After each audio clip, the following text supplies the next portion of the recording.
Hello दोस्तों, welcome to SS exam. दोस्तों, जैसे कि अपने ग्रेजुएट एमटीएस और क्लर्क से ऑडिटर के लिए तैयारी कर रहे थे, तो उसमें दोस्तों मैंने आपको ऑडिट कोड और अकाउंट कोड के प्रीवियस ईयर के क्वेश्चंस सॉल्व करवाए थे डिस्क्रिप्टिव के लिए एज वेल एज़ एमसीक्यू के लिए। तो उसमें दोस्तों हम लोगों ने 7 पार्ट तक अपने अभी तक पढ़ लिए हैं और दोस्तों उसको मैंने अभी होल्ड किया है। इसके बीच में दोस्तों मैं आपको जो 15 नंबर का और आपके एग्ज़ाम में जो लेटर राइटिंग का पोर्शन आएगा उसके बारे में दोस्तों मैं आपको थोड़ा सा आइडिया दूंगा, और जो पुराने पेपर है वो अपने सॉल्व करेंगे 2014 और 18 के, और अपने देखेंगे दोस्तों कि जो लेटर राइटिंग है इसके अंदर अपने क्या पूछता है एग्जामिनर और किस टाइप के क्वेश्चन आते हैं।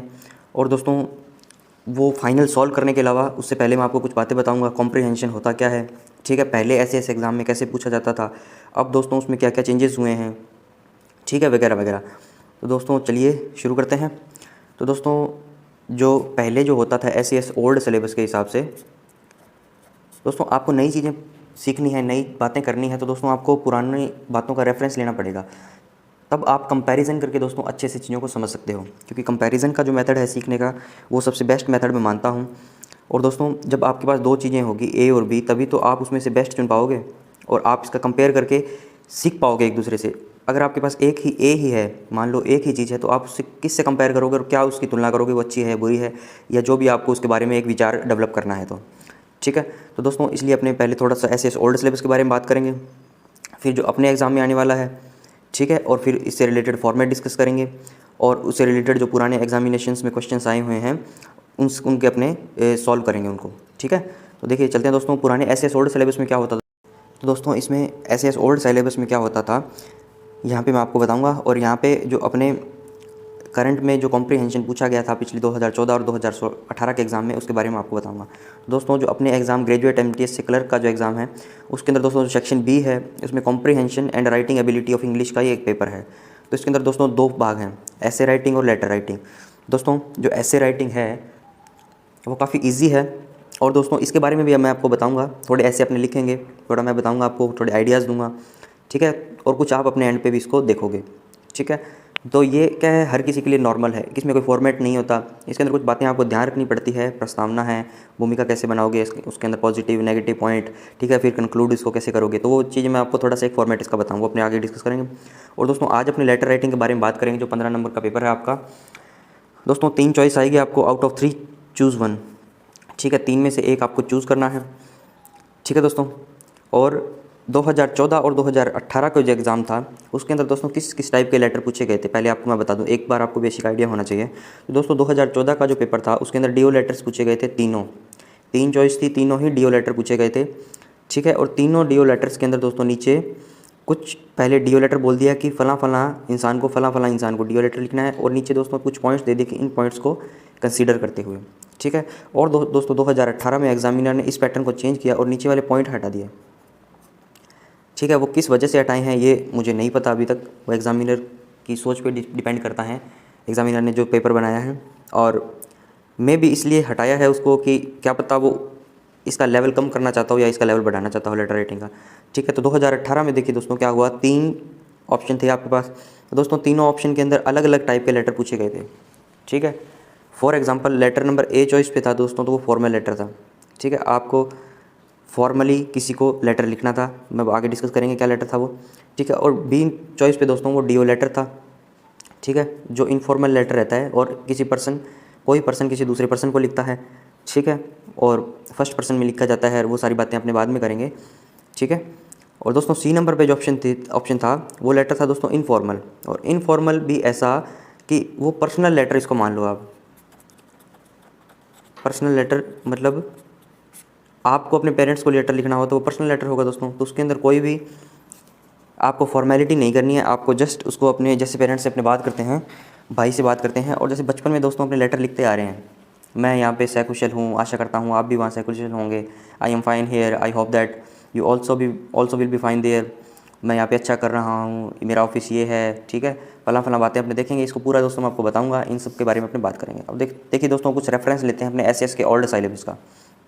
तो दोस्तों एस के ओल्ड सिलेबस का दोस्तों क्या था, एस का दोस्तों नया जो सिलेबस है उसके अंदर दोस्तों क्या है, 100 नंबर का जो पेपर है, ठीक है दोस्तों, तो उसके अंदर नए सिलेबस के अंदर दोस्तों 35 नंबर का जो है दोस्तों रीडिंग और वर्बल एबिलिटी है, और 65 नंबर का दोस्तों आपको लेटर राइटिंग और प्रेसिज राइटिंग वगैरह वगैरह बातें हैं, सर्कुलर वगैरह।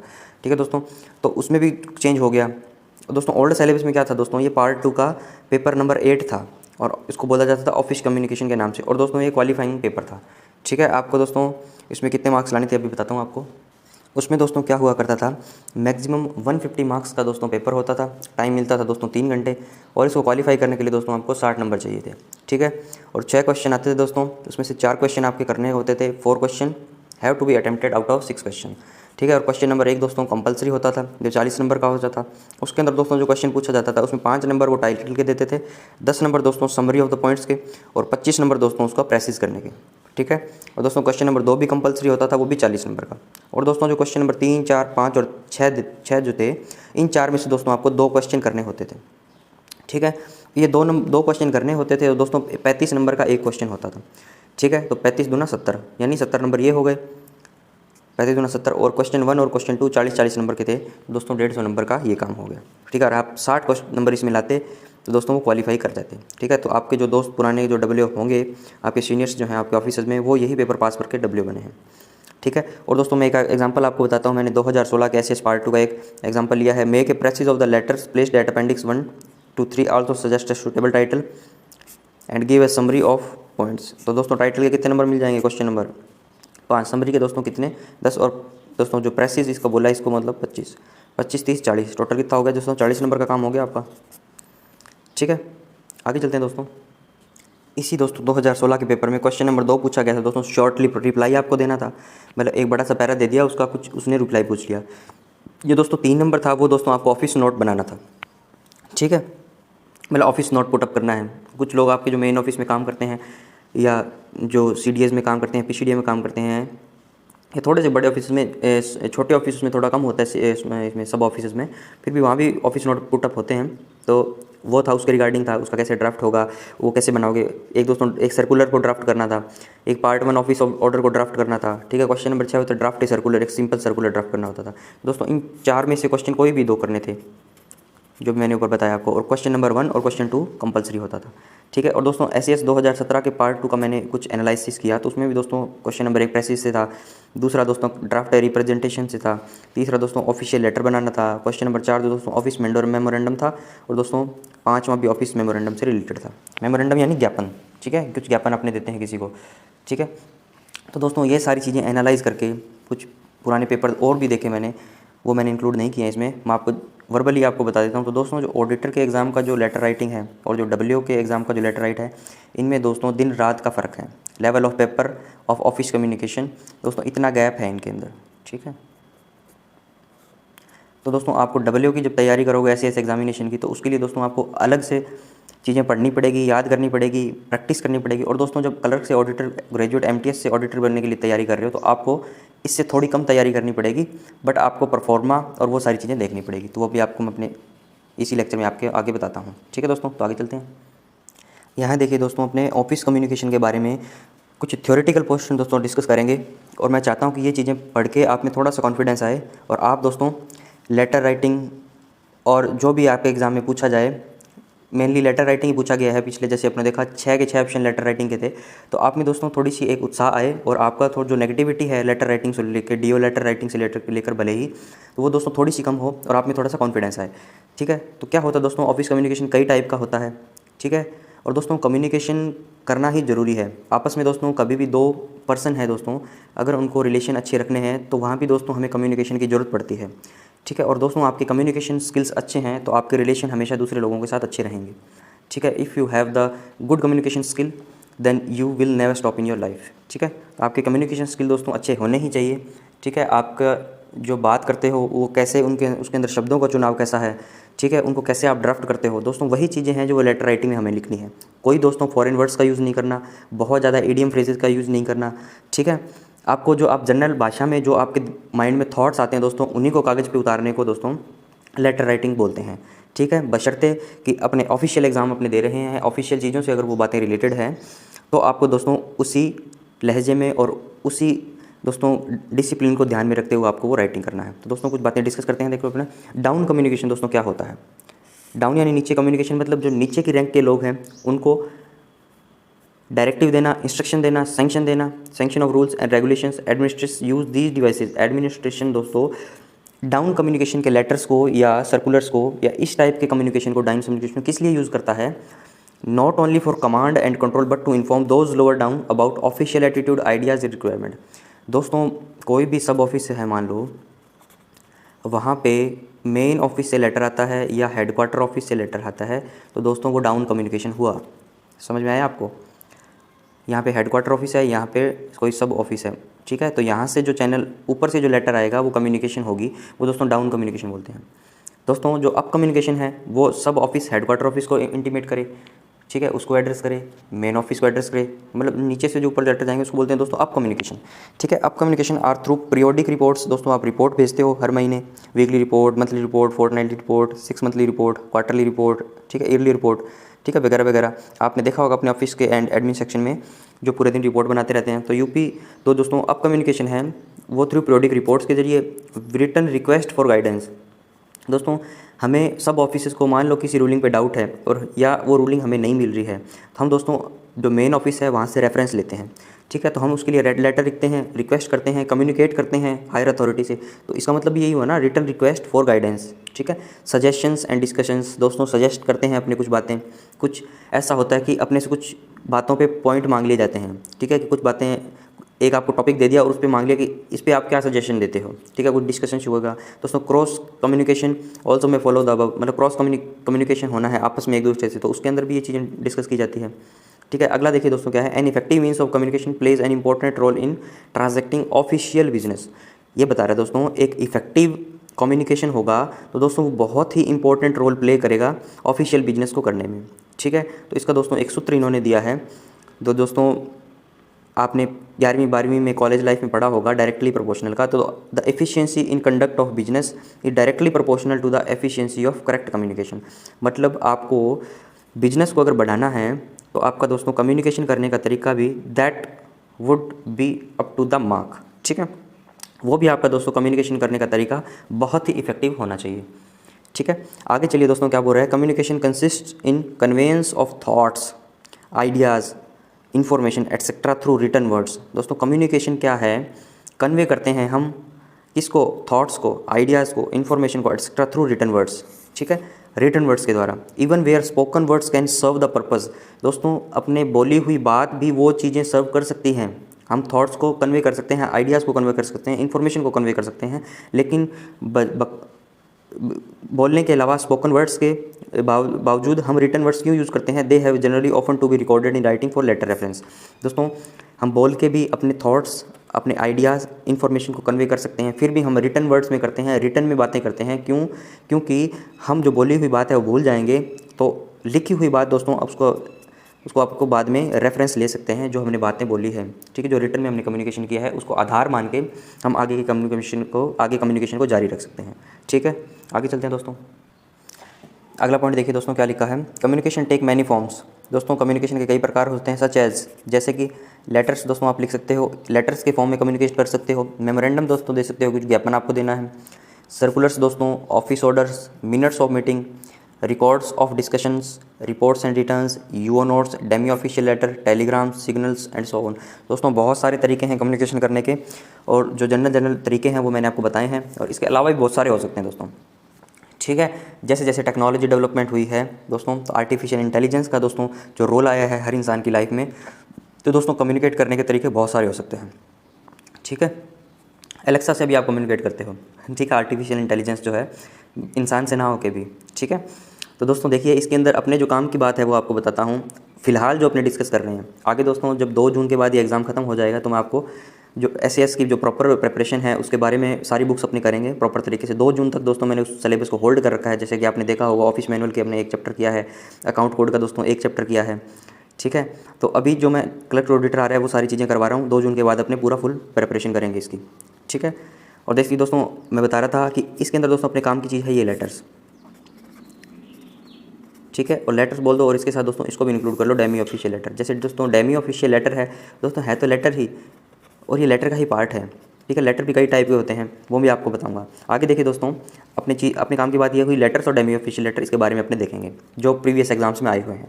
ठीक है। The different types of communication are virtually the network of means through which official information, decisions, instructions, order sector are disseminator all round.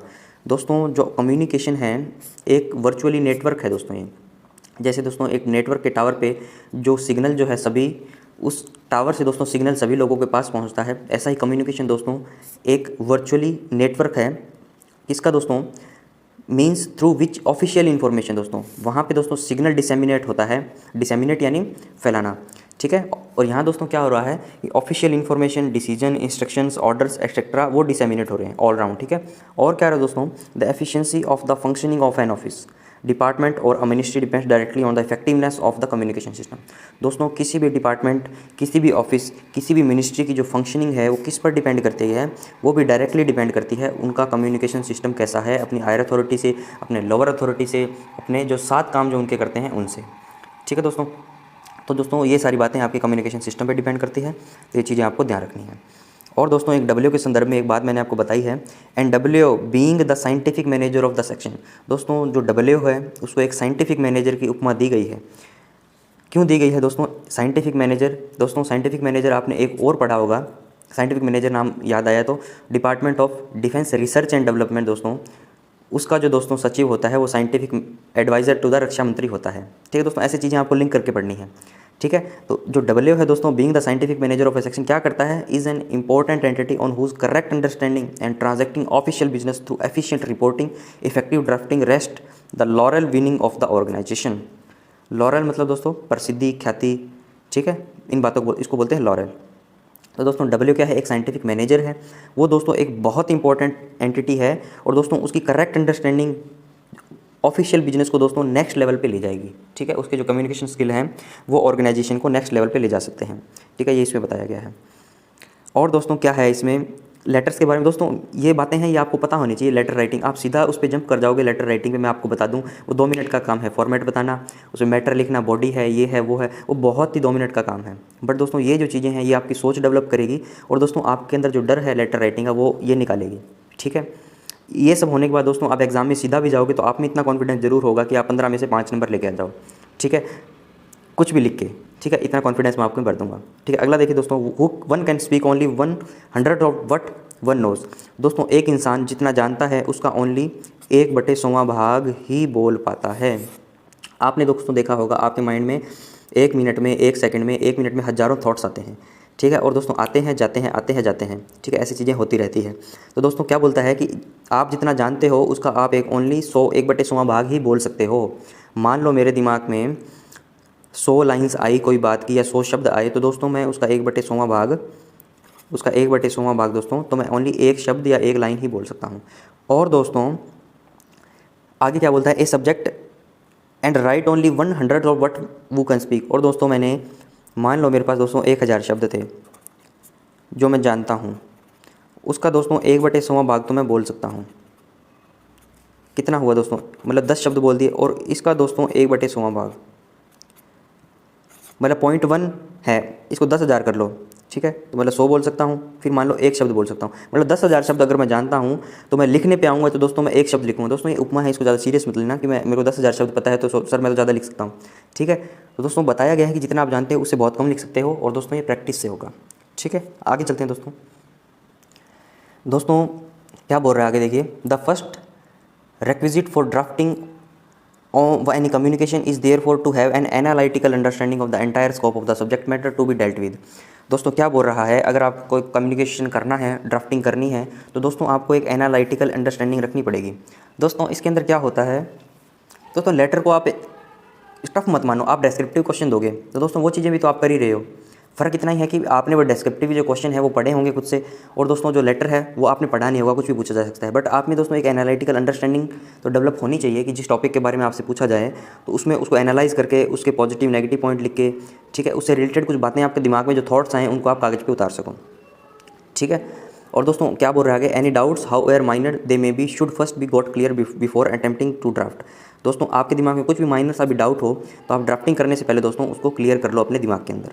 ठीक है। ये बोल रहे हैं drafting is a work of art, it requires fertile imagination. दोस्तों भूमि दो प्रकार की होती है, एक होती है दोस्तों बंजर जिसको बोलते हैं बैरन लैंड, एक होती है दोस्तों फर्टाइल लैंड, दोस्तों उपजाऊ भूमि। तो दोस्तों जो आपकी इमेजिनेशन है वो बंजर ना हो के फर्टाइल होनी चाहिए, आपके थॉट्स आने चाहिए, कुछ भी पूछ ले आपसे, ठीक है। तो दोस्तों जिस पोजीशन पे आप जा रहे हो तो दोस्तों वहाँ पे ये सब चीज़ें ज़रूरत पड़ेगी, आपसे कोई भी क्रॉस क्वेश्चन पूछ सकता है, ठीक है। तो आपकी इमेजिनेशन है दोस्तों किसी रैंडम टॉपिक पे बात हो सकती है, तो दोस्तों आपके जो इमेजिनेशन है वो फर्टाइल होनी चाहिए। Clear comprehension, proper understanding and good penmanship, ठीक है। तो दोस्तों प्रॉपर अंडरस्टैंडिंग हो, क्लियर कॉम्प्रीहेंशन हो, तो ये सारी बातें आपको इसमें देखनी है। All these qualities can easily be acquired in a short period with a serious minded practice and application. दोस्तों ये सारी क्वालिटी जो ऊपर दी गई है वो इजीली एक्वायर कर सकते हैं छोटे से समय में, बशर्ते आपको सीरियस होना पड़ेगा, सीरियस माइंडेड प्रैक्टिस करनी पड़ेगी और उसका एप्लीकेशन करना पड़ेगा। एप्लीकेशन मतलब लिख के देखना पड़ेगा। अब दोस्तों मैं आपको काफ़ी इंपॉर्टेंट बात बताऊंगा, वो क्या है दोस्तों तो इसको मैं आपको नेक्स्ट वीडियो में डिस्कस करूँगा। दोस्तों वीडियो काफ़ी लंबा हो रहा है, तो दोस्तों अगले वीडियो की शुरुआत अपने एक स्टोरी से करेंगे, ठीक है। तो यहाँ तक दोस्तों वीडियो को लाइक करें, शेयर करें और चैनल को सब्सक्राइब करें। Thank you.